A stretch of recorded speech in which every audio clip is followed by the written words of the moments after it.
Welcome to UCL and the Institute for Sustainable Resources. My name is Jim Watson. I'm the director of the ISR here at UCL. We're really pleased this evening to be hosting Rewilding Hope, a talk by our first Honorary Professor of Practice, Alister Scott. Alister's somebody I've known for quite a long time. I'm not going to count up the years, Alister, because that would depress us both. But Alister is an accomplished academic, communications professional, leadership coach, particularly working with organisations that are engaging in systemic change, and now is co-director of the Global Rewilding Alliance, and that's what brings him to this, the topic of today's talk. So our chair is going to actually introduce Alister properly, but I just wanted to say how absolutely delighted I am that we're hosting this event today, and Alister's talk to mark his appointment here at UCL. So welcome, Alister, again. And we're really looking forward to it. I'm going to hand over in a moment to our actual chair, Anja Kueppers-McKinnon from Deutsche Welle, the international German broadcaster, who's going to host this evening and chair the discussion. And we also, to join Alister, have got two other panellists, Danielle Mulder from the head of sustainability at the BBC. So we've got broadcasters from both Germany and the UK, and Alastair Driver, the director of Rewilding Britain as well, the British organisation, umbrella organisation for rewilding professionals and projects. So I think without further ado, I'm going to hand over to you, Anja, to take it from there. Thank you very much. Hello, everyone. It's fantastic to see so many of you here this evening to listen to Alister talking about Rewilding Hope. I think you probably all know who Alister is. Alister Scott, obviously the co-director of the Global Rewilding Alliance, and also Honorary Professor of Practice at the UCL Institute for Sustainable Resources. That's why we're all here. Really great to see so many of you. We're going to be listening to Alister. As Jim said, we're also joined by Danielle Mulder from the BBC. She's the Director for Sustainability, and she's going to be telling us a bit more about social equity, the community benefits of rewilding, the role of broadcasters on the nature challenge, and as we all know, why action is needed more than words. Really important. I'm also really pleased to welcome Professor Alastair Driver, who's sitting right here at the front. He's a well-known UK conservationist. He's got almost 50 years of professional experience, and he's played a leading role in mainstreaming rewilding in this country. He's the director of Rewilding Britain, which he's been doing for the last 8 years. So looking forward to a really interesting discussion after we hear from Alister. I'm here to facilitate the discussion. I'm sure there's going to be lots of questions from all of you, so looking forward to that. Before we get started, I'd like to just take a quick moment to tell you what rewilding means for me personally, and why I think it's so important for everyone, everywhere, to hear about it and to learn more about it. Jim was saying I'm a broadcast journalist at Deutsche Welle, that's Germany's international broadcaster. You probably expected me to have a German accent. I don't. I grew up in Hertfordshire. I do have two German parents, though. Anyway, I live in Berlin. I have covered environmental climate stories for DW. I actually also spent some years working at the German embassy in Washington, D.C., working on climate policy there. We're basically bringing American and German policymakers together, talking about that good climate policy makes good financial sense. So that's my experience in climate. But for the past decade, I've been working in news. So I'm a news journalist for DW in Berlin. And that means that I've spent an awful lot of the past 10 years talking about war, terror attacks, pandemics, climate crises. I mean, the list goes on. We all know what's happening in the world right now. And it is a fact that the news these days is really, really hard to digest. It's getting increasingly difficult for people to listen. And it makes people feel anxious, it makes people feel hopeless, and it makes people switch off. I don't know if any of you have stopped watching the news as much as you used to, but lots of people are. There's actually some research that the Reuters Institute for the Study of Journalism did that shows that people are actively avoiding the news because of the way that it's affecting their mental health. So there are real stats showing that. However, the same research shows that these people are actively looking for solutions-focused stories. They want information, but they want different information. And this really clear need that's been identified has fueled the rise of something called constructive journalism. And that basically means that you're reporting on the facts, you're reporting on the problems. You know, some people think, oh, it must be stories about puppies and kittens. It's not at all. It's reporting on the problems, but what you ask is, okay, so what happens next? You know, what are the solutions? How can it get better? And I just flew over from Berlin this morning, and I opened my emails, and there was actually an email from my boss reminding everyone about the importance of constructive journalism and the questions that you have to ask yourself when you're reporting. So the points he made, asking constructive questions about the future in our reporting, asking what are the next steps, what are the responses to the problems, who are the people building bridges, and actually, you know, asking how our reporting makes people feel. So this is something that journalists are now actively aware of. And I really equate stories about rewilding, about nature regeneration with constructive journalism, because very simply what they offer are facts, perspective and hope. You know, there are so many examples. All you have to really do is think about beavers, don't you? I mean, what a great, fantastic story. You know, there are so many fantastic success stories about beavers, but I don't know if any of you read one recently about the beavers in the Czech Republic, right, who built a dam exactly where authorities had planned to build one. They did it better and faster. They saved the taxpayers, you know, over €1 million, and no doubt stopped sort of future flooding. That story made global headlines. I was listening to it on the radio. I think I was listening to it on the BBC World Service, actually, as I was driving the other day, which shows that there is a real interest in stories like this. And personally, I can tell you that learning about rewilding, reading rewilding stories, you know, following the achievements and the real momentum that's building in the global rewilding movement has really helped me stay sane as a news journalist in the last few years. It's been a real source of inspiration for me personally. We all know, though, that getting environmental stories, especially climate-focused stories, right is not easy. It often fails, actually. You know, especially stories that talk about climate change. People feel that there's a problem, they should be doing something to fix it, they don't know what to do. So again, you know, they turn away, they switch off, and they feel frustrated. But if there are stories that make people feel inspired, which, you know, as I was saying, which offer solutions, which offer a way forward, they do tend to keep watching or reading. You know, or even better, they get involved. And there are probably many more opportunities to do that, to get involved, than people think. I'm just going to give you one quick example. There's a place just down the road from where I grew up in Hertfordshire, in Maples Cross, called Wood Oaks Farm. And Wood Oaks was donated to the Soil Association a few years ago. They're transitioning it to, it's becoming fully organic now. And there's a really brilliant team there, and they are, or have created, a community hub that is all about reconnecting people from the very young to the very old. They have lots of school groups who come by, lots of locals who volunteer, but it's about reconnecting these people, the local people, with nature, wildlife, and a regenerative approach to farming. And if I may, I'm quickly going to read you what one local community member wrote about what the team at Wood Oaks is doing. This was an email that was sent. The world is full of sad and bad news at the moment, selfishness and catastrophe.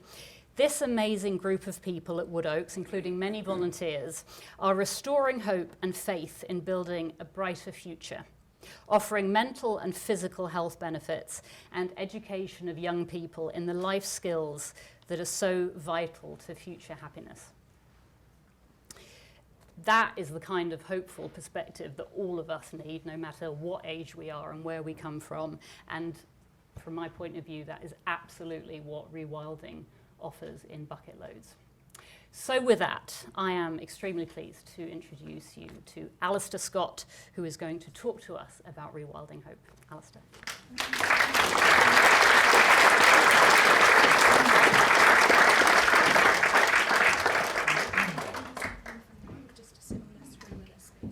Well, thank you so much, Jim and Anja, for the lovely introductions.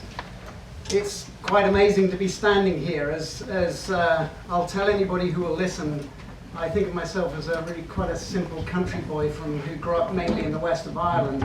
So to be standing here with a UCL lanyard and honorary professor is sort of mind-blowing. So I was showing off, and I'll take it off. But this whole thing in a way is showing off.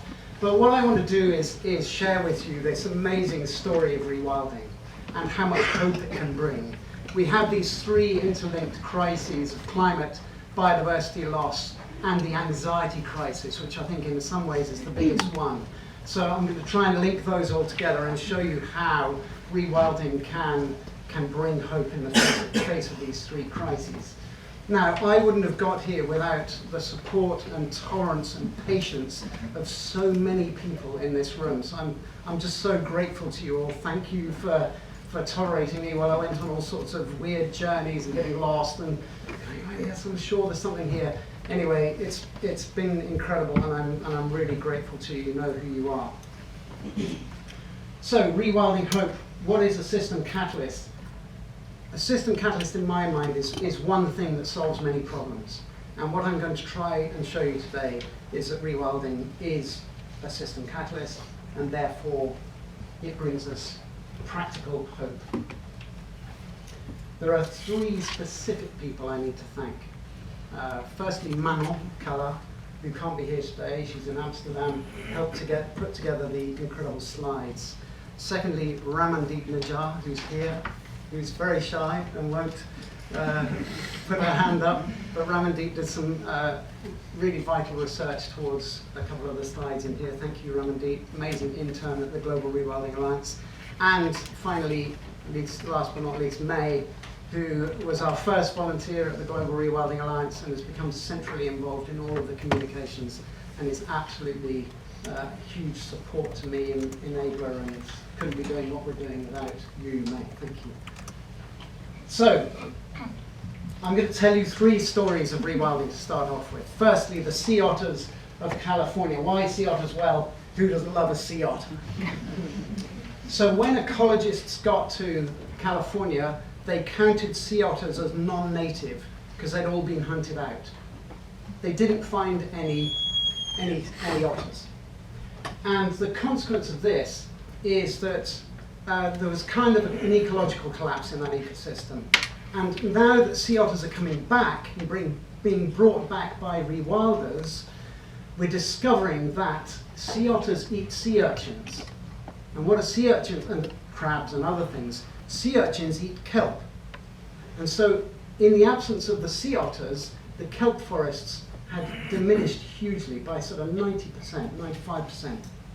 And kelp forests, as you know, not only draw down huge amounts of carbon, roughly 20 times the speed of terrestrial forests, but they're also this incredible habitat for all sorts of other things, and they protect the coast from storms and so on. They can take a huge amount of energy out of a storm pulse. So now that we've got the sea otters coming back to California, the kelp forests are recovering, the whole ecosystem is recovering, and you're getting all these other benefits as well of coastal defense.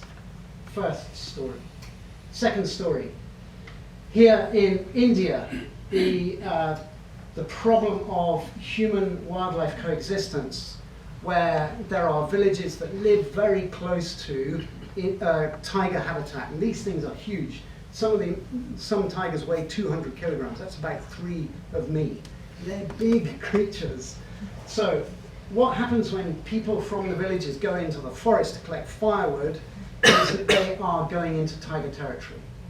And so one of our members of the Wildlife Conservation Trust of India has this stove program working with communities to design and build and distribute stoves that burn fuel more efficiently and therefore allow people, especially women who do most of the wood collecting and carrying, to spend less time in the forest, and therefore they're less in danger. And they've built this whole program around pride in the tigers and working on this human-wildlife coexistence. So another example of rewilding, and as you may know, tiger numbers in India generally are recovering, and it's a really hopeful story of species recovery and bringing this kind of beautiful, iconic species, which of course has, similar to the otters, an amazing effect on its habitat by controlling grazing animal numbers and so on. If you take away the top predator, there's kind of this trophic collapse what they call a trophic collapse can take place. So the tigers are having this amazing beneficial impact in so many ways now that they're coming back. The third one, more prosaically, the beavers of Pickering. Reported by no less an organ than the Daily Express, not always known for its progressive views. The village of, or the town of Pickering, during a cloudburst about 5 or 6 years ago, flooded.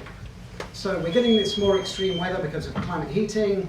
We're getting these big cloudbursts, and you've all seen the news about flooding. Many of you will have been affected by it. Pickering flooded, and the Environment Agency, the official agency, came along and said, well, we can build you a concrete culvert through the middle of the town to make sure that none of that water gets into the town anymore. And they kind of went, well, we're a tourist town, and that's going to look really ugly, so no thank you very much. Have you got any alternatives? They said, well, we could bring back beavers upstream, and they might do something, what we call natural flood defence. They brought back some beavers, and this pair of beavers built a 70-metre dam. This thing's huge. Okay, so that's one example. Another example, University of Exeter have monitored beavers in an enclosure in Devon, which is a 3-acre enclosure that has 183 metres of stream. Okay. Can you hear me now? 183 metres of stream, which at the beginning, when they introduced the beavers, that 183 metres could carry 1,000 litres of water. Now that the beavers have made a whole wetland, it can hold 1 million litres of water. That's 1,000 times the amount of water, taking the flood pulse out by 30%, reducing the flood pulse by 30%. So you can imagine the impact of these animals around the landscape and all of the headlands of these rivers feeding into these big rivers that tend to flood villages and towns more frequently. So the beavers of Pickering and all around Britain, and of course this week, many of you will know that beavers have been finally declared legal to be released under license in England outside enclosures. So finally, this creature that was missing for 400 years in the UK landscape, every single one eradicated 400 years ago, are now being brought back in numbers, particularly in Scotland and now in England. So it's again another story of rewilding hope. And not just for biodiversity itself, beavers create habitats that are incredibly beneficial for farmers. For example, I was reading a story about a farmer in Cornwall who, during the drought, he said, I've got plenty of fodder, I've got plenty of grazing, because the beavers have made these lovely wet areas, which a lot of other farmers are kind of going, well, that's really awful in winter, but in summer, when there's a drought, plenty of grazing for the cattle. Similarly, we know the flooding story. So there we are, beavers, amazing, what we call ecosystem engineers. When you put the beavers in, a whole series of beneficial effects happens. So, I'm getting to the start of the talk. What am I going to talk about? 5 topics for today. What is rewilding? A lot of people don't know. I'm on a rewilding education, and I'm still learning so much. It's incredibly interesting, intellectually challenging, and very complex. I'm going to outline what I call 5 stages to mainstream rewilding. I think we're in stage 3, to give us a map. I'm going to talk about the global animal equation, because the key thing in rewilding is about bringing back wild animals into the landscape that have been extirpated, that have gone missing. And we're going to talk about the big picture of why we need to do this. And Fourthly, some mega trends which I think are about to drive an exponential scaling in rewilding around the world. And finally, just to wrap up with some stuff about the system catalyst. So here are the 5 stages. First of all, in the 1990s, the term was coined in about 1990 by a guy called Dave Foreman in the States. And they had about 10 years sort of experimenting and thinking about stuff, and then moved into the 2000s. The first 20 years of the 2000s, what I call the experimentation stage, where, for example, in the UK, we had early projects like the NET project, which many people know about. That was started in about 2000. And so we've got 20 years of learning of how to do this. And this happened all around the world. So there were lots of people who were responding to the visceral drive that says, enough is enough. We cannot see any more of nature's decline. We need to not only stop the decline, but bring nature back. And that was this experimentation stage. Lots of people trying to do this, often unconnected to each other, but having the same idea, as is often the case in the early stage of social movements. So at about the end of the sort of 2019, we're preparing for a thing called the World Wilderness Congress. And I'll come back to that later. So stage 3 is what I'm calling preparing for global scaling. And that's where I think we are today. And I'm going to outline some of the things that are happening today to prepare for that. And then stage 4, we're going to see more exponential growth. So many of you will have heard of the S-curve. It's a classic description of change in society and technological change, where you get a sort of a fairly flat period while everything gets ready, and then you've got this steep bit of the curve where it really takes off, and then it sort of flattens out once it's nearly complete. With rewilding, maybe a sort of a wiggly S-curve. And finally, mainstreaming. So our aim at the Global Rewilding Alliance is to see rewilding mainstream in science, policy, and practice by 2030. So stage 1, as I said, the term rewilding was coined and key concepts were invented, and we made early progress. So with taking the idea of conservation, which is about protecting what's left, and saying, well, that's not enough. Fragmented ecosystems, areas are not enough. You start losing genetic diversity and all of that sort of stuff, and things get smaller and smaller and less resilient. So rewilding says we need to restore ecosystems at scale, we need to reintroduce missing species, particularly animals, and we need to recreate ecological corridors to connect up these areas. And we're complementing what we call bottom-up restoration, which is based on the correct assumption that all ecosystems are based on plants, so we have to restore the plant communities. But a key insight from rewilding is that animals have this very significant top-down effect, what we call the trophic cascades, top-down effects in ecosystems that drive ecosystem resilience. So we've got this kind of complementing. And there's philosophical element to this as well. So you're going from controlling ecosystems to empowering nature to restore herself, letting go of the illusion of control that we think we know everything. Instead of rigid designs, we're trusting nature to regenerate in unexpected ways, and embracing our ignorance so we don't know it all. And when we accept this, we give nature a chance to surprise us. So for example, at NEP, about 20 years in, suddenly the large tortoiseshell butterfly appeared from nowhere, had been declared extinct in the UK, and suddenly it reappeared. And because they were rewilding and letting nature kind of drive the process, the suitable habitats were there, and then there it was. So Soule and Ness wrote a key paper in the 1990s where they outlined the three C's framework. We need bigger core areas, we need corridors to connect up the areas, and we need carnivores to recreate these trophic cascades. And we then became aware that there's a fourth crucial one, the role of grazing animals across vast areas of the land area of the world. And for want of a better word beginning with C, I call them chewers. So there's a nice chewer. So that's stage 1. Stage 2 is experimentation. So in stage 2, we're getting confidence from growth and experimentation.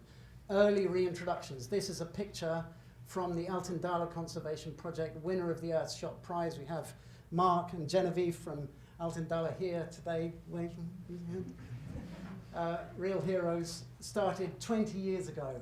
And this is a thing called a Saiga antelope. It's not a very good picture, but it's got this funny proboscis, which basically allows it to breathe air at -40 during the winter and not scorch its lungs. An incredible adaptation. This thing nearly went extinct, and now there are over 2.5 million of them, thanks to this team. Amazing people working with local government and local people. So we're gaining experience of introductions, reintroductions, how to do this, and helping populations to recover. Secondly, we're learning how to improve human-wildlife coexistence. Absolutely vital. We can't just say to people in South Africa, oh yes, you have to live with elephants when they're coming in and eating their crops. You have to learn how to do that. And there are very good ways that we're now learning about exactly that. Thirdly, we've learnt the lessons from 100 years of development assistance where projects have failed because they've been imposed from outside. So we're learning how to work with local communities from the outset and put them at the heart of rewilding, owning, conceiving, and benefiting from projects. And I see that approach all around the world. Starting to work at scale. Altindala works across an area the size of Turkey. That's 750,000 square kilometers, 74 million hectares, I believe. So mind-blowing scale, these huge areas. So really confident, growing from these amazing projects, and learning to work with governments, absolutely crucial, because governments can work at scale. So here are some more perspectives on rewilding, trying to break down the concept. What is rewilding? Where nature conservation and restoration are human-led and nature-assisted, Blythe and Jepson say rewilding is nature-led and human-assisted. So just sort of flipping that on its head. And Tom Butler, this beautiful quote, rewilding is an act of radical humility, a philosophical antidote to the unstated but ubiquitous ideology of human supremacy. So why? Why rewilding and why now? And it's because of humanity's pervasive influence. Now, I face a dilemma on a couple of levels at this point in the talk. Firstly, we know from psychology that humans are not very good with big numbers. We tend to think about stories, we respond emotionally better to stories. Big numbers, most of us, our eyes glaze over and so on at a certain point. Nevertheless, it's important, and I feel it's important, to offer a map of why is rewilding happening now? Why are so many million people responding to this kind of visceral driver of trying to bring nature back? And so what's going on is this. This is the pervasive influence. This is a picture from space of Europe at night. Look at all that light. It's amazing that moths and any kind of creature, can survive at night and go about doing their thing. So the other bit of the difficulty is that there are some harsh truths to face up to. And what we try and do in the Global Rewilding Alliance is tell the positive stories of rewilding, because we have the luxury of beautiful images and success stories coming from around the world. And that's what we want to do. We want to give people rewilding hope. Also, it is true that we cannot be Pollyanna-ish. We can't just pretend that there are no problems. And the main one for nature is that we need to rebalance the global animal equation. And I'm going to hit you with some hard facts here. And what I'd love you to do is to kind of switch off your empathy button and not make this personal. Switch on your intellect button and just go, okay, here are some facts, because they're pretty harsh. And Ramandeep helped to do the research, and like all of us were kind of shocked by some of these numbers. This is the biomass distribution of land mammals on Earth. Farmed animals are 60% of all mammals on Earth now. Humans are 36%. Wild animals are just between 2 and 4%. Quite hard to pin that number down. So here's the situation over time. So here, 100,000 years ago, the planet carried 20 million tons of mammal biomass. By 10,000 years ago, that had shrunk by a quarter. By 1900, it had halved, and you have this blue is livestock, and this is humans. Okay, and now we've got 3 million tons of carbon stored up in wild animals, 2%. We've got 63%, 100 million tons, and 60 million tons of human beings. So it just kind of breaks it down for you in terms of, okay, what's going on? So we're now expecting the planet to carry 8 times as much mammal biomass as was happening before human influence. And if you look at global land, it's 29% of the whole area of the Earth's surface. Habitable land is 76%, of which, so about 45% is agriculture, and 80%, fully 80% of agricultural land is down to livestock, including and textiles. So we couldn't disaggregate that. And 16% of agricultural land goes to grow food that is plant-based for direct human consumption. Despite this, of the global calorie supply, 17% comes from that 80%, and 83% of calories still come from the 16% that is plant-based. Some pretty harsh facts. Protein supply, yes, meat and dairy take a bigger proportion. And this is where it gets really tough. So these are the numbers. 202 million chickens killed per day for human consumption. I'm not going to hang around on this slide for long because it's distressing. So And where across the world? yes, this is globally. Yeah. And here's the growth in protein supply. Despite these shocking figures, plant proteins still provide twice as much as animal, globally. And I'm very grateful to our Welding Data for this amazing presentation of these complex topics. So people say, you know, well, do you eat fish? Well, the situation in the oceans is in some ways worse. So you've got these huge factory ships where we know many of the crews are effectively held as slaves. Pretty brutal, kind of, the whole industry is pretty brutal. Farmed fish, between 78 and 171 billion farmed fish per year, and between 1 and 2 trillion fish from wild fish per year. So if you break that down, the median figure for farmed fish is 129 billion. That's about 20 fish per person, I think I worked it out, on the planet per year, farmed fish. And then wild fish more. But bear in mind that half of the wild fish catch is ground up and fed to animals on land. Okay, then it's not consumed directly by human beings. And you can see the growth since 1990. It's gone from 9 million tons to 56 million tons since 1990, when I was 23 or something, 33. Is it? Thanks. That's one of my friends in the audience. Yeah, that's 3 on that. Okay, so under the sea, bycatch, similarly disgusting numbers. Okay, these are the numbers per year. Dolphins, 300,000. You know, bycatch. So you know, it's sort of this rappy phrase of sort of a nice phrase to hide the ugly reality, which is, this is caused by the fishing industry. And here is a map of global fishing industry. So this is hours of fishing per square kilometre. And you can see these little white patches. And these are marine protected areas. Okay? This is Rapa Nui. I think that's Rapa Nui, otherwise known as Easter Island. Okay?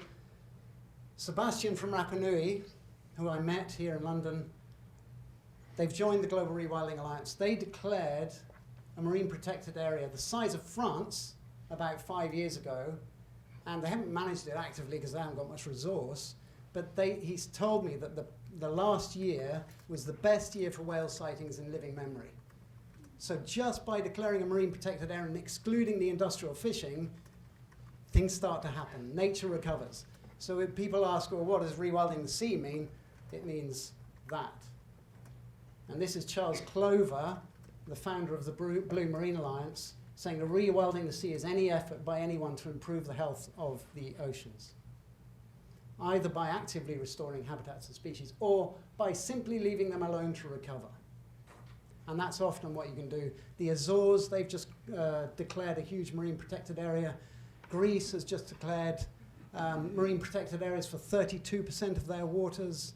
So it's really happening. And we now have about 5 million square kilometers, as I'll say in a minute, in the Alliance of ocean protected by marine protected areas. Huge area. And I'll normalize that for you. Okay, carrying on with the bad news. Sorry, folks, it's going to be over soon.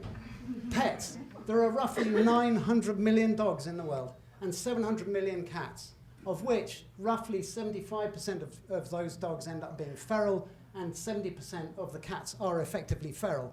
In the UK, 100 million small birds and animals are killed by cats every year, roughly speaking, RSPB. By contrast, there are roughly 3,000 Indian wolves left, and all 41 of the cats of the world, 100 million total, compared to the 700 million domesticated cats, 75% of which are feral. So these are the comparisons. So, and we're working with Pakistan Environment Trust, who are trying to find DNA traces of the Indian wolf in Pakistan so that they can identify where they are and they can do things to help bring them back. Since 1970, a 73% decline in wild populations of animals. Look at these fish. These are not freak fish. This here, I think on the right, I think is a halibut. Those used to be normal in British waters. Most of us think of a halibut as something like that on our plate. These were normal 100 years ago. Trophic downgrading. So we've got 69% on terrestrial, 56% in the marine. Freshwater is the worst, 85%. Look at this. This is a sturgeon. Okay? We used to have sturgeon, 6-meter-long sturgeon in the rivers in Britain. In the medieval Britain, they would catch the sturgeon and they would put them along the long table and eat from it. These were normal in our rivers. So this is what we call shifting baseline syndrome, is we look out the window and we think that what we see, some nice blue tits and a wren and a blackbird, is normal nature for Britain. It's not. Our baseline has gone from here right down to here to the point where we think that's normal, but it's not. Look at that fish. It's mind-blowing. So our members are now reintroducing, Rewilding Europe is now reintroducing sturgeon into rivers in Sweden, and we'll see what happens. But starting to rewild rivers, starting to kickstart the whole system. And big animals like this, just imagine the impact of that on a freshwater system. It's hard, I mean, we don't really understand. So it's about letting these things come back and then looking and watching what they do, because they've been gone before we were able to study them. So, in conclusion, apologies for the painful bit. We need to rebalance the global animal equation. I saw figures just yesterday, because just checking my facts, like, surely they can't be right. So in the States, it's estimated that 99% of all meat production is in intensive rearing. So this is not about Farmer Jones with a straw in his mouth and one pig, one cat, a few cattle and a nice fat wife. Like we've all had the children's books, It's not about that. It's these vast, and I've got, I didn't put it up, but amazing kind of graph just showing how many animals, like some of these units, they turn out 500,000 animals in a year. These are vast, this is industry, this is not farming. So emphatically, the rewilding movement and this analysis is not about attacking farmers. This is about understanding the industrial scale of the meat industry and its impacts on the environment and on the ability of wild nature to exist. Because all of that land is being taken up to feed, and half of the fish catch is being taken up to feed these animals. And all of this kind of stuff, it feeds climate anxiety. So this was published in Nature, one of the world's top journals, a survey of 10,000 young people about climate anxiety. 27% extremely worried, 32% very worried, 25% moderately worried, only 5% not worried. Don't know what they're thinking about.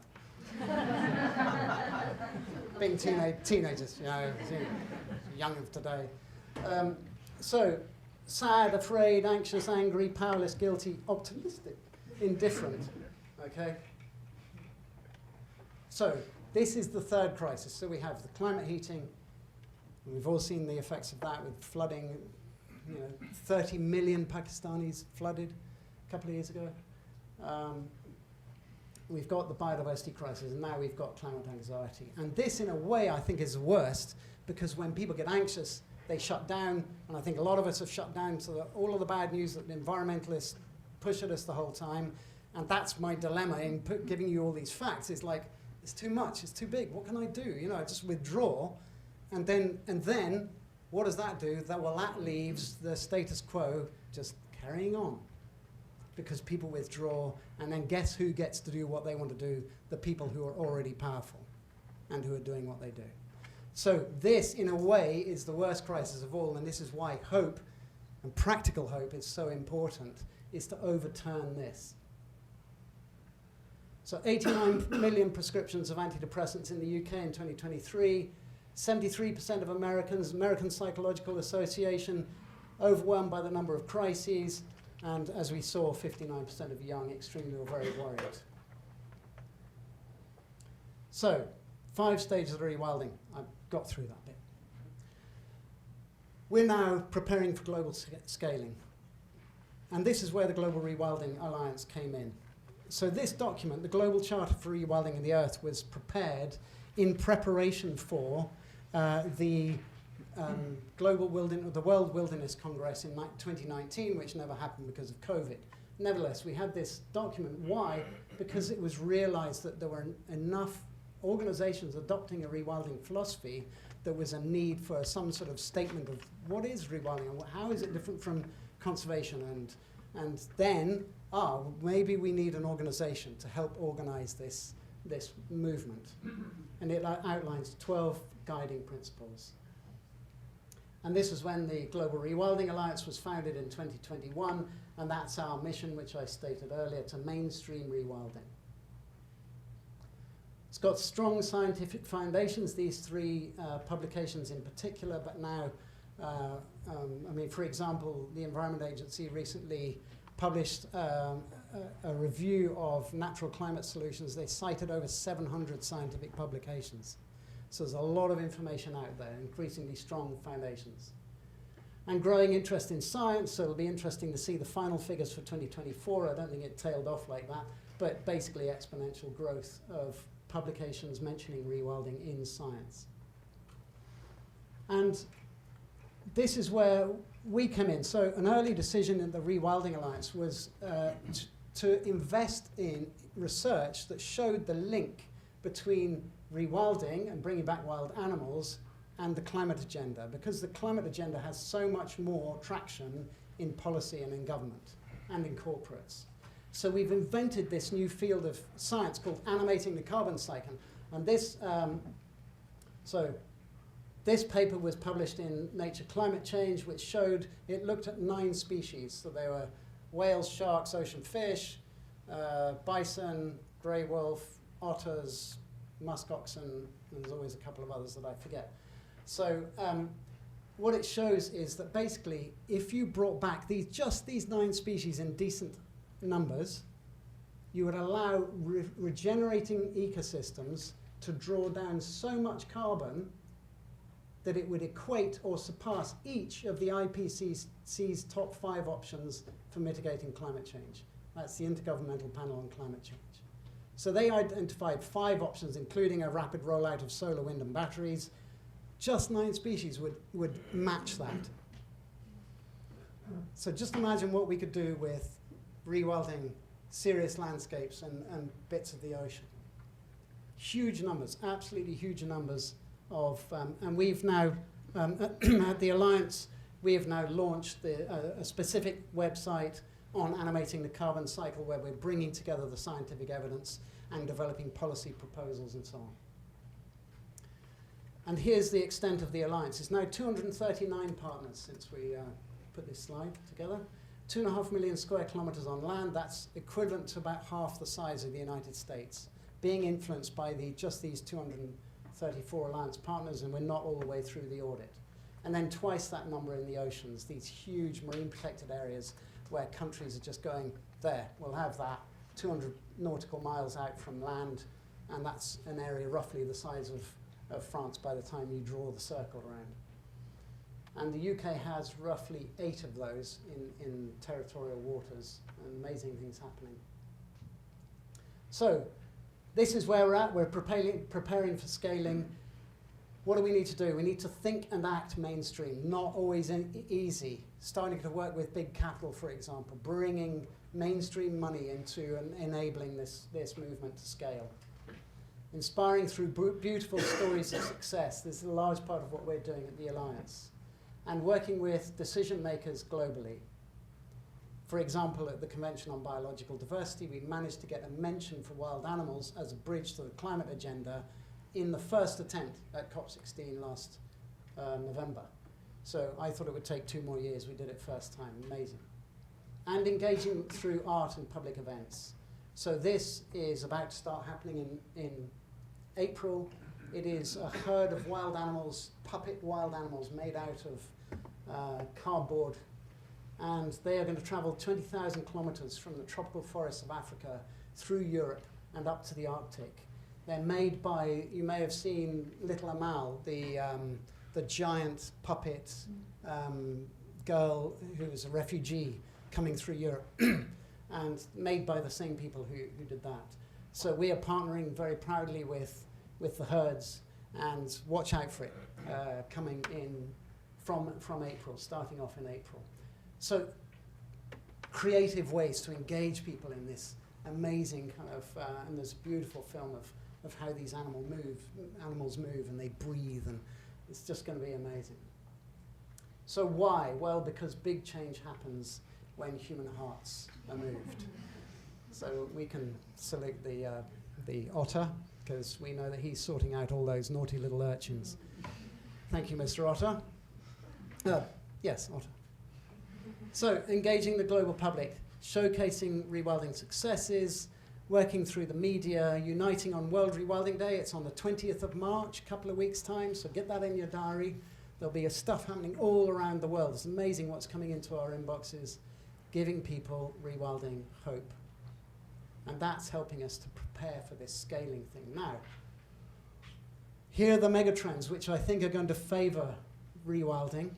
Land abandonment, first of all. An area half the size of Australia has been abandoned in the last 30 years, the last 50 years.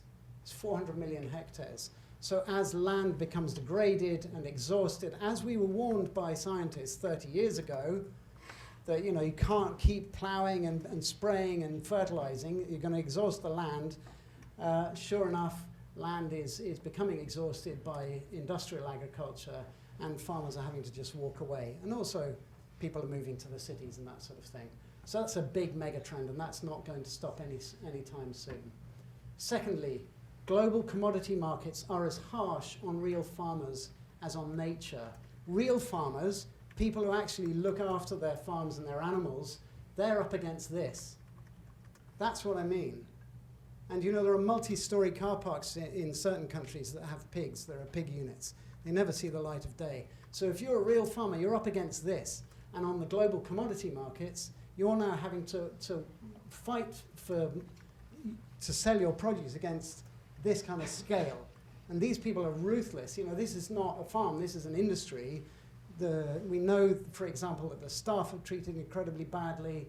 Meat packers during COVID in America were not allowed to wear protective gear or have brakes, so lots of them died. This is a brutal industry, and it's just as harsh on real farmers as it is on nature.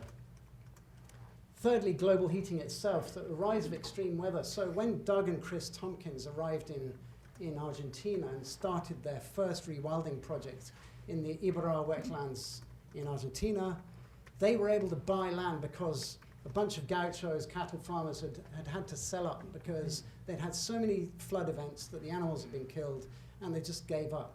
And that's come from global heating itself. So you've got this kind of extra ratchet that's making it very hard to make a living on the land. But potentially that then frees up that land for rewilding, which hopefully we can work with those people and keep them on the land because they know the land better than anyone else. For example, in Ibarra, there was a guy who was the third of 3 generations of men who hunted jaguars and pumas. He's now employed by the national park to help bring pumas and jaguars back. And there's this beautiful video of him online smiling as he talks about the joy that it's giving him. And then precision protein production. Go and look at RethinkX if you doubt these numbers. Basically, exact replicas of animal proteins are now being created in huge quantities, and that is an exponential technology where the price is coming down. I saw, the first, whatever it's called, Beyond Meat burger, which cost $30,000, they now cost $17. So there's an exponential kind of reduction. There will always be a market for high quality beef and other meat. And I believe that human beings will always eat meat, and I think the planet can bear all of us eating a bit of meat, so I'm not suggesting that we all need to give it up completely. And I think hopefully that can play into the hands of real farmers, and I know one who I love very much in this room. So that's my hope, is that this can attack the big industry bit, and then the high quality meat can remain. There are big innovations going on. So AI, drones, robots. This is a solar powered robot being designed with an indigenous group in Australia, where again, land that's been exhausted by overgrazing has this thick crust, hard crust.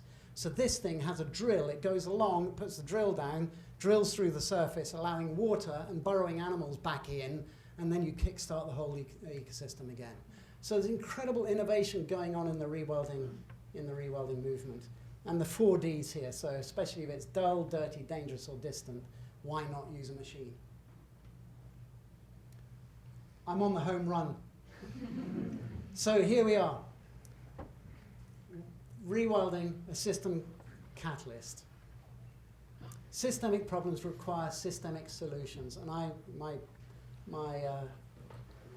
the thing that I've hoped to persuade you is that rewilding can prevent drought, alleviate flooding, avert wildfires. We had a story in from Spain where they'd reintroduced bison, and the farmer said there was a lightning strike a year ago that would have caught fire because there was so much dry matter uneaten on the landscape.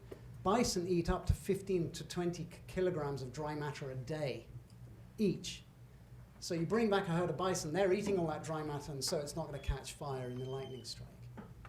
So averting wildfires, reducing desertification, easing anxiety, as I've said, providing stable livelihoods. Alastair Driver, I know, keeps a record of the numbers of people employed on rewilding projects compared to who was employed there before it started rewilding, and it's up, Double. So it's about double. And often keeping the people there who were working the land because they love the land and they know the land, keeping them and then bringing other people. So we talk about repeopling the landscape. We're not just rewilding, we're repeopling. And a lot of this is going on in Scotland, for example. Carbon drawdown, nature recovery, reducing pollution. So rewilding, a system catalyst. This is my last slide. So rewilding debunks the unseen and ugly assumption that human progress necessarily means the decline of nature. I think all of us in some way in the recesses of our souls, we kind of been carrying this traumatic assumption. And rewilding turns that on its head.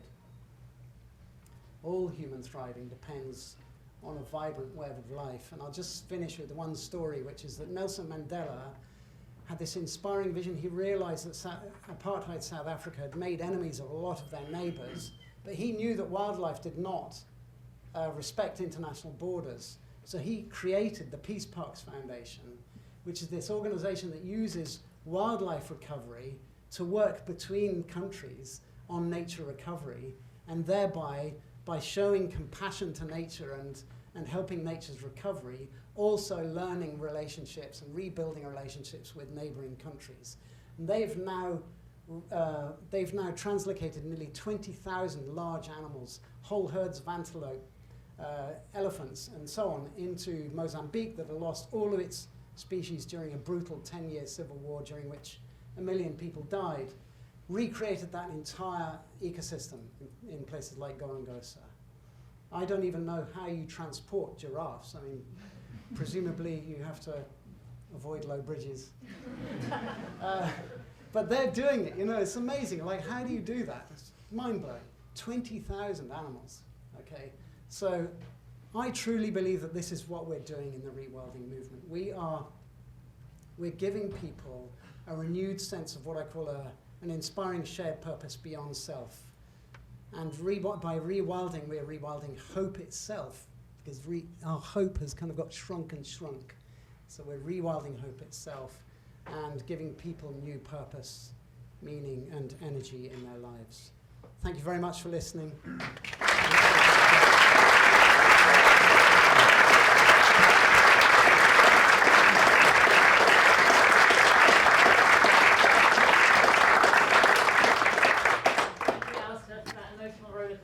We all appreciate it. I got this over. Lots of hope and hard facts in equal measure.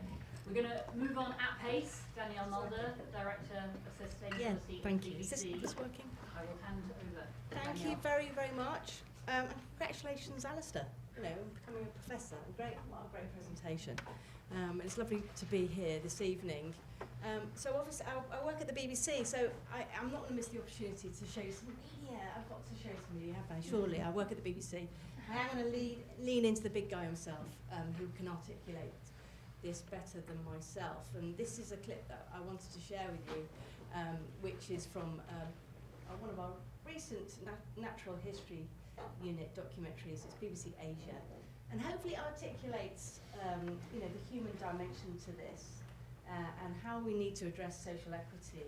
And if we bring that together, the social equity problem with the nature problem as well, then we can engage in a positive way communities, bring them into this, and they can actually have a benefit from restoring their forest, or you know, where they live, and then it works better for us. So I'm going to share this clip, and then we'll hopefully get into some questions as well.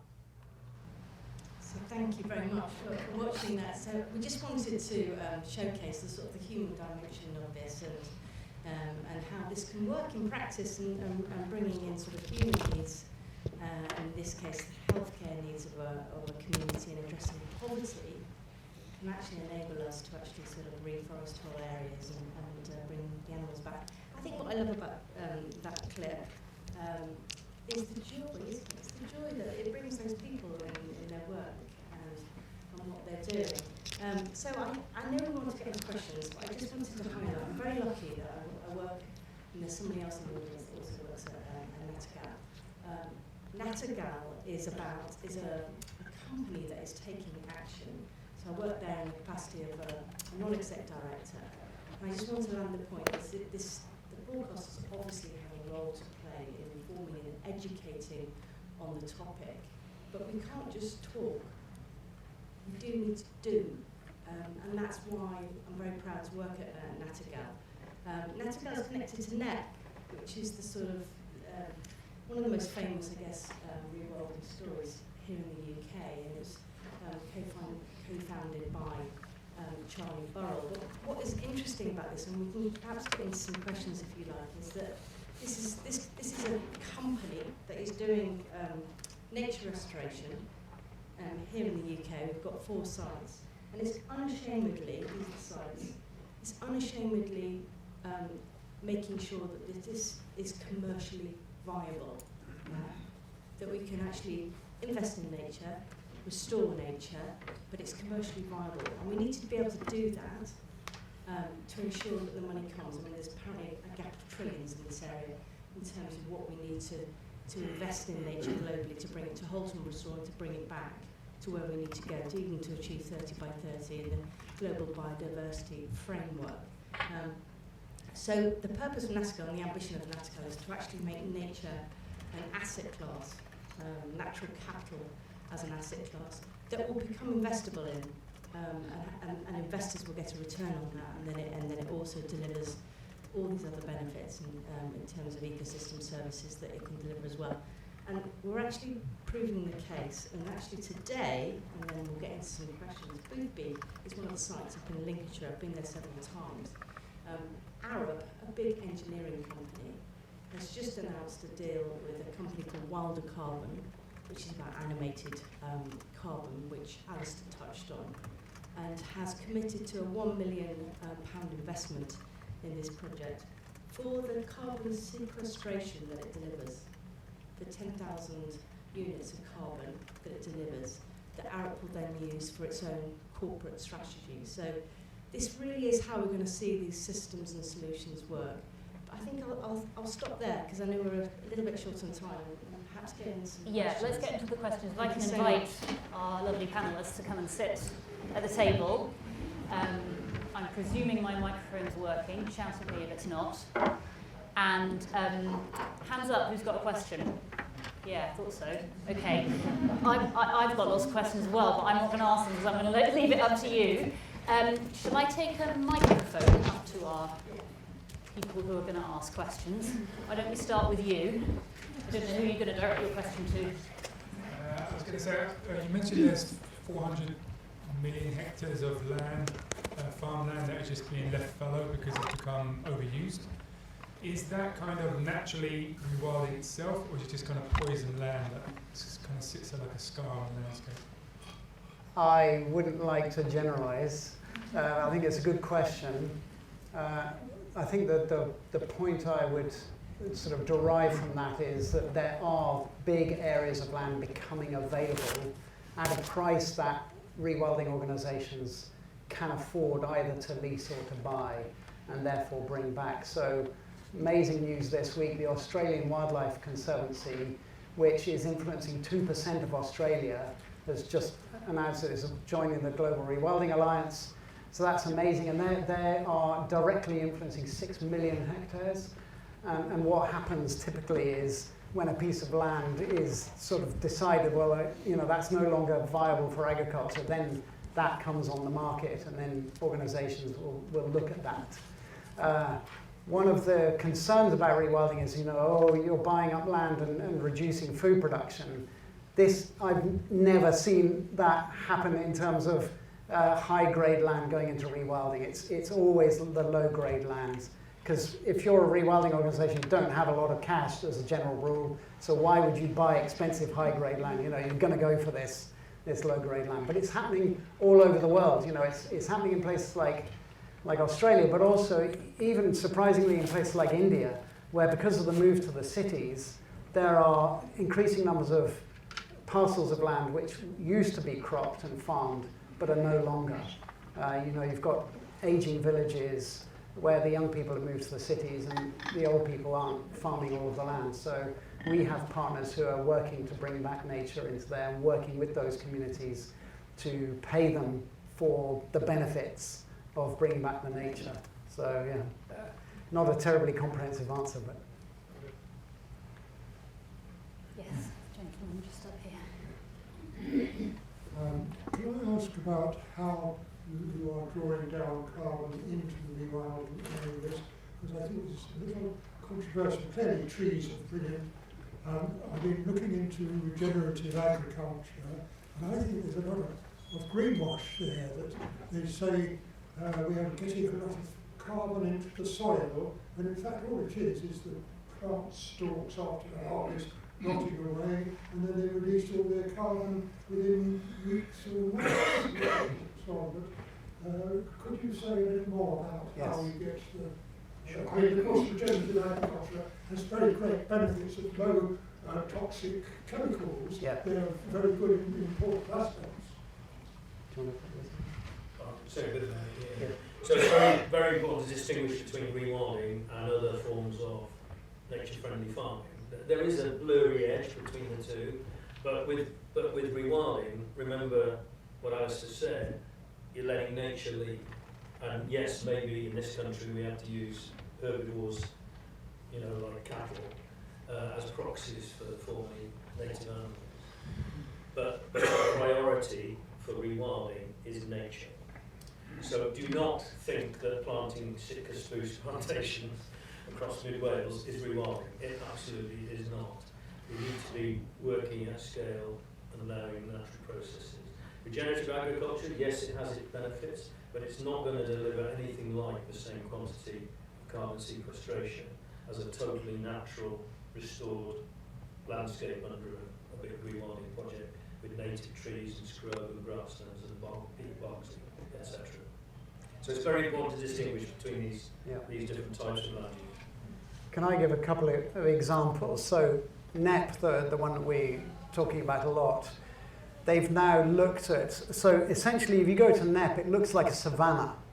There's a lot of thorny scrub has come up, a lot of kind of natural generation. It looks really scruffy and so on, but it's incredibly good for nature. And now they've used LiDAR technology to look at the amount of root system underneath the ground, and they found that there's a huge amount of carbon being stored in the root systems of these sort of thorny scrub and young oak trees coming up. Because they're grazed so hard by the various species of grazing animal that are there, they squat almost. I have this image of them squatting in the landscape and sort of going, okay, I'm being predated on top, so I'm going to put even stronger roots down, and that sort of seems to be happening. So that's one thing. So it's not tree planting; it's allowing the natural process to take over, and that seems to draw down a lot of carbon. It's even more dramatic in wetland systems. So wetlands and peatlands can see huge amounts of carbon stored. And then in the oceans, so restoring wetland systems and allowing them to rewild with their full panoply of animals is incredibly powerful for drawing down carbon. And then in the sea, you've got things like what's called the whale pump, which if you don't know what the whale pump is, you think of a sperm whale that dives to sort of 1,000 meters and hunts things like squid. What does it do when it comes back up to the surface having eaten? It breathes, but it also poos. Okay, it does that at the surface because that's kind of, you can't do that when you're a kilometre down. You have to keep everything kind of... Yes.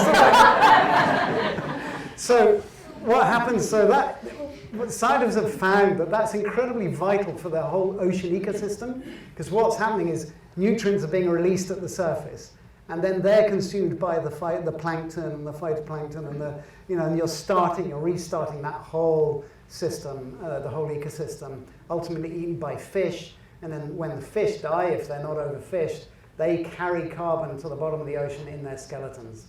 And so that's sort of 3 examples of how rewilding is helping with the carbon cycle. So very briefly, doesn't the roots rot and release all their carbon very quickly? Well, that was what Drax did in the Amazon rainforest, 117 mature trunks of trees a day, for our electricity. Yes. They were complaining they left half the wood, the branches, the bark, the roots and the stump in the ground, which rotted. This one stopped absorbing carbon because they'd taken the tree. 2, they rotted very quickly. Yeah.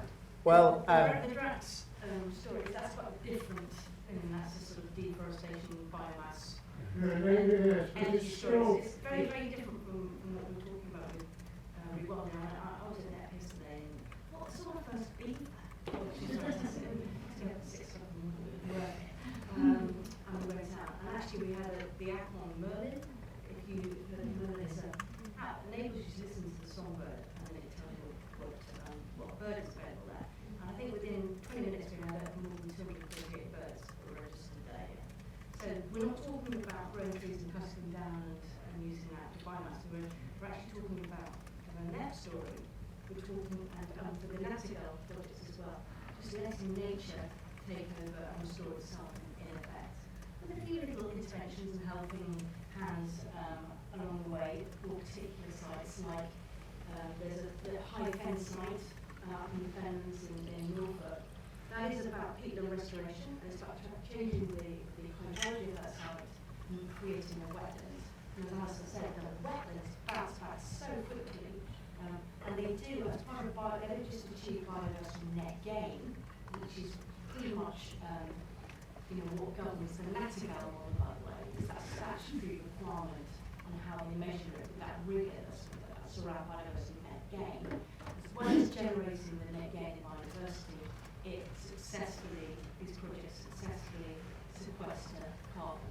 But you raise a good point. This all has to have integrity and measurement that sits behind it. 100,000 years of remaining the soil that roots release it within months.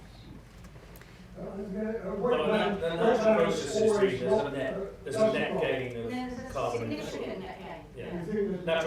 If you allow natural processes to prevail, we know that because, in fact, that's what they've done. They've actually measured it. They've actually measured it at net, didn't they? With 5 tons yeah. per hectare per annum. All right, we've got the next person here who's got the microphone. We'll pass over to you. Ian Rogers from Arab, so thank you for the plug. So I was listening to a programme on Radio 4 this afternoon called This Natural Life, and James Dyson was interviewed, and he described rewilding as madness, was one word he used, and crazy was the other. The journalist didn't challenge him on that either time. It was also sort of rebroadcast on Farming Today this morning, so that was disappointing. He then went on to lament the demise of pollinators, and we all know that having a rewilded landscape acts as a sort of battery. It spills pollinators into the landscape. So how can we get the messaging right and show that rewilding is good for farming? Because at the moment, the debate is so polarised. I live and breathe this stuff because I deal with it obviously on a daily basis for Rewilding Britain. I meet with farmers, I meet with the NFU, all sorts of opponents, trying to find middle ground. A lot of that kind of rewilding is madness kind of argument comes from people who say, oh, how the hell are we going to feed the world if we rewild everywhere? That's, heard that a million times. No one's talking about rewilding everywhere. We talk about rewilding as being part of the solution, a very fundamentally important, critically important part. But we're not talking about everywhere. We're talking about in places, like Ali has already said, about places which are not highly productive for farming. To answer your question, my view is, and I've been trying to take this approach, and Rewilding Britain tries to take this approach, we just keep pumping out the facts, and the hope, and the inspiration stories. Keep feeding it out there. We've got this amazing rewilding network at Rewilding Britain, over 1,000 landowning members. I personally visited nearly 500,000 hectares, 500,000 acres in this country in the last 8 years and advised on them, and the vast majority of those are doing great things. Not all rewilding, some regen ag, some nature-friendly farming, but they're all doing great things. So we're focusing on the positive news. There are some people we will never convince, and we're never expecting to convince the highly productive industrial farmers. They have a different set of priorities in their lives. It's that middle ground we need to work on. We've already got lots of support. There's 80% support in this country, according to YouGov polls, for rewilding. That's pretty good. As I say to political parties, I'm agree with them. Really with that kind of percentage. So the answer is focus on the inspiring stories, just as Alister has demonstrated today. It's a real conundrum, isn't it? I mean, my dad was saying to me this morning, oh, rewilding, we can't have bison wandering through our local park, can we?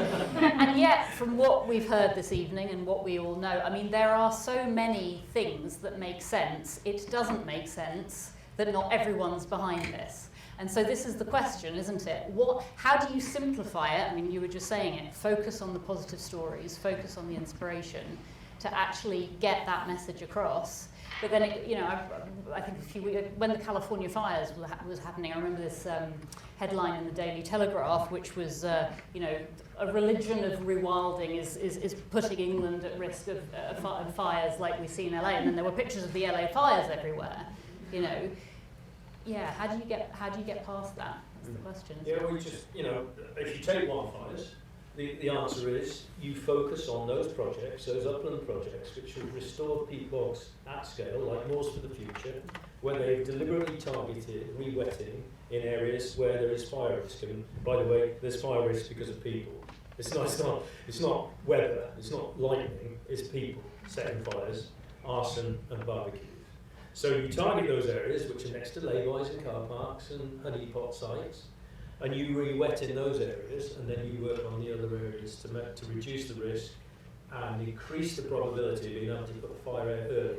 And I know from talking to people who run those sites that it works.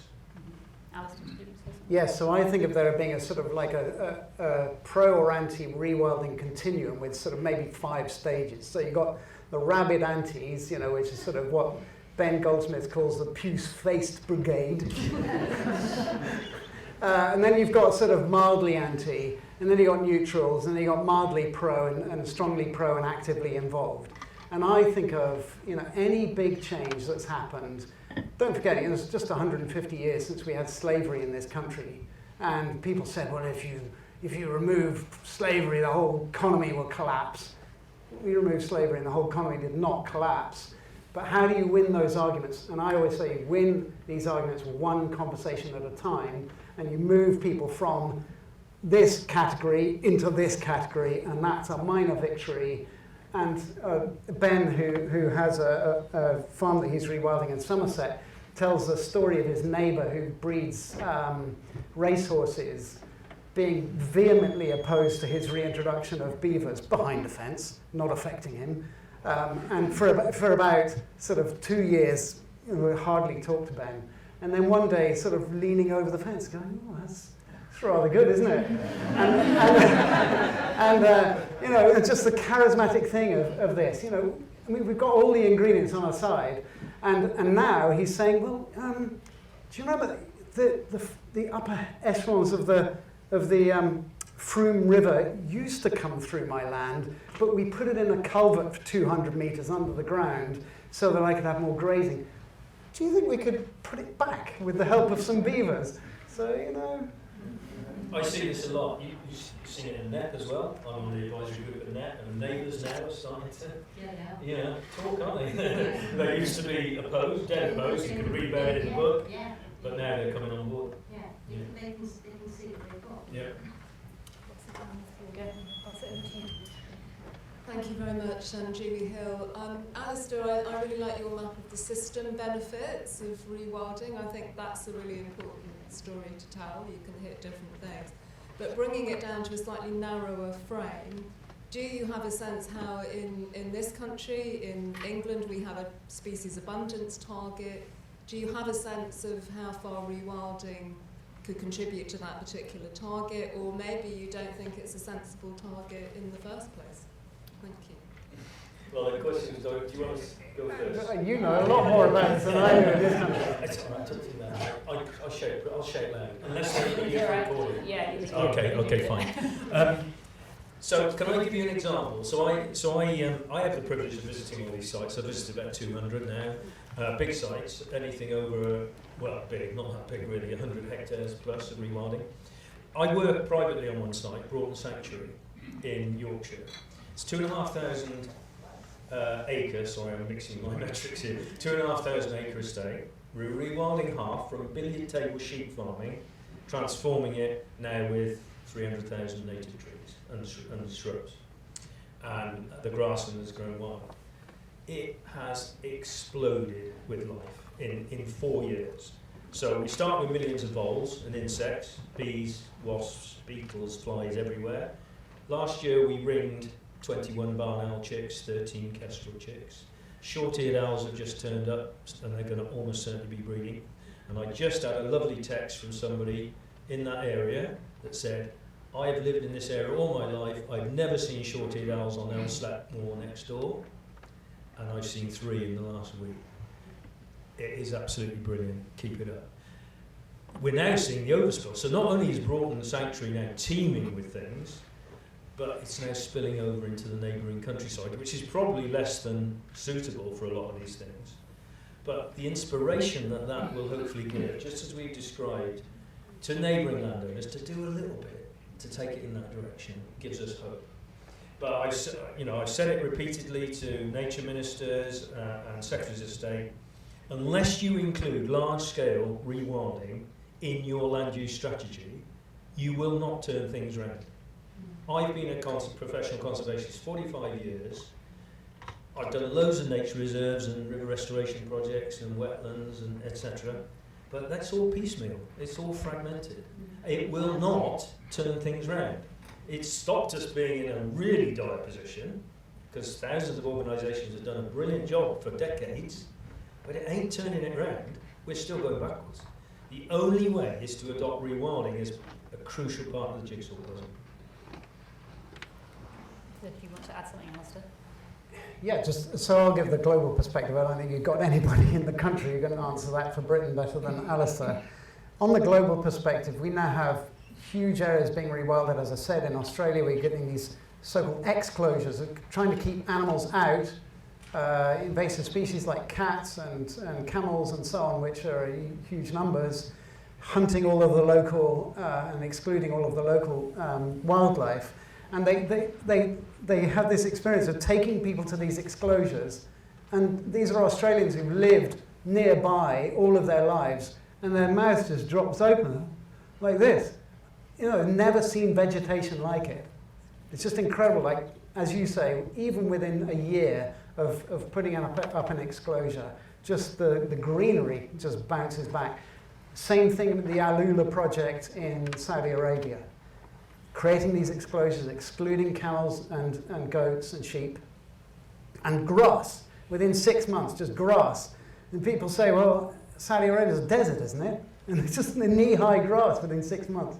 And then you can reintroduce whole herds of antelope, scimitar, horned oryx. You know, the Arabian leopard is starting to come because there's prey, and off you go. So it's just a very consistent story. And it's, you know, I mean, I have the great privilege of seeing these things come across my inbox the whole time. And it's just amazing. So if you need some Rewilding Hope, get it in your inbox. You know, seriously, there's lots of good sources. You know, we've got quite a presence on LinkedIn. We're also on Instagram, but there's loads. You know, follow Rewilding Britain. Get involved in a local organisation. Honestly, it will do such good for your soul. It does. We've got time for one more question, and you've been trying really hard to ask questions. I'm going to give you the microphone. Thank you for the talks. I guess I have 2 questions. You can pick and choose which one you want to answer. But first question is, what is the biggest challenge that you face in your organizations? And the second one is, if you would have everyone in this room take something back and do an action, what would it be? Nice. Biggest challenge, and then and action that can trickle out and have bigger impact. Well, so the biggest challenge is, I think, because I represent the BBC and I'm in a big organisation like the BBC, it's a 100-year-old organisation, although we have a reputation on this topic, right? We've been documenting planet Earth for more than 68 years. The biggest challenge was actually getting this all the way up to the board and getting them to go public on this. And we did achieve that actually, just after Christmas. So we've got the BBC board now on the hook for Nature Positive. That is a central tenet of our strategy, and that means quite a lot actually. I actually met somebody in government today and they said, well done, that's quite hard to do. You get a big organisation to go public and say that they are going to achieve. And what we mean by nature positive, it's a little bit of a buzzword, accept that. But the BBC is committing to doing more good for nature than harm, and that we're going to measure that. Yeah, we're going to prove it, measure it, and that obviously we still have a role to play in informing and educating our audiences on the topic as well. So what can we all do? I think get talking about it, get involved. I think it has to be about that. And what we're trying to do is try and get this in the public discourse, yeah? And it is about this tipping point where we all want it. And this is really about building better lives. I really do believe in this. And we can address the climate problem at the same time. We can address, the nature challenge that we have, but also we can achieve a better society. And this equity thing is really sticking with me at the moment, about how you connect nature to some of the social and community problems and poverty that we're facing into. Because frankly, everything that is going on in the world is quite scary and a bit depressing. And this is about rewilding hope, as Alister said, and being part of something that's positive. Yes, so biggest challenge for us at the Rewilding Alliance, it's keeping up with the booming movement. So we're welcoming one organisation per week. Some weeks it's more than that. So we about a year ago we were 160 partners, and now we're 239 as of today. So they're coming in thick and fast, and people are inventing organisations and doing amazing things all around the world. I just had a meeting with Huda here from Somaliland, who's got ambitions to rewild in Somaliland. It's just incredible, like new countries coming on, people with amazing visions, and people need help.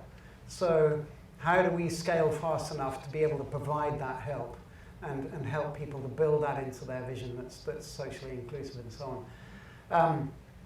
The second question, how can you get involved? I always say, if you don't want to do something yourself, you don't want to start something yourself, and that's hard, then find somebody who started something that you admire and ask them, how can I help? And I said this on a podcast called Rewildology with Brooke Mitchell. She's in America, and she interviewed me for this podcast. And I said this on the podcast, and then a few months later, I get this email from Anja saying, on the podcast, you said this thing about find somebody who's doing something, how can I help?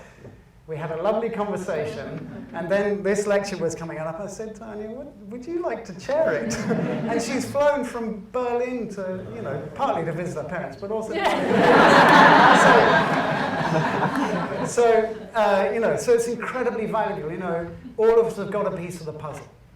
And I really believe in that. We really need as many people with skills and passion and belief. And as much as you put in, you will get out. I truly believe that. And thank you, Anja. Absolute pleasure, Alistair. So, biggest challenge for me in my role, and I suppose that does apply to rewilding as a whole in this country, is convincing the politicians to adopt it as mainstream. I think we've got there with the public, as I say, YouGov polls demonstrate that. We've got there with a lot of private landowners who own large areas of land. There's a massive growing movement of Nattergal type sites, and I brought the sanctuary where I work privately. They're springing up all the time. NGOs get it. We've now got positive statements on rewilding from pretty much all the big NGOs, and even the Nature Minister recently wrote me a very positive letter about rewilding. But we haven't quite cracked it in terms of policy and funding. And that's partly, unfortunately, due to the farming lobby, and the NFU in particular. And so there's still work to do on that. In terms of a message, yes, I'd just like to build on Alistair's message, really. Check out the Rewilding Britain Rewilding Network. Find out where all these sites are on the map. Find one near you. And most of them have public access. So please go and pay them a visit and see if they want any volunteer help. That's the first thing. And a lot of them do. And I can assure you, because I know lots of these volunteers, they absolutely love it. Because they are on a site where every day they turn up, something new has appeared. Or something new has happened. Or some trail cam has captured an amazing bit of animal behaviour that they never knew about. So it's a great place to work. And if you can't do that because you haven't got anything near you, then try and do something on your doorstep that involves connectivity through the landscape. Getting a farmer to create a buffer strip along a road edge somewhere. Or just connectivity, because all these big sites are now popping up. But what we're lacking is that connection between them. And that's what local communities, local volunteers, specialists can actually play a part in. Just persuading somebody somewhere to do a little bit more particularly along infrastructure. I'll hand back to you because you ought to have the last word. Thank you. Yeah, we've run out of time, I'm afraid, but thank you so much, everyone.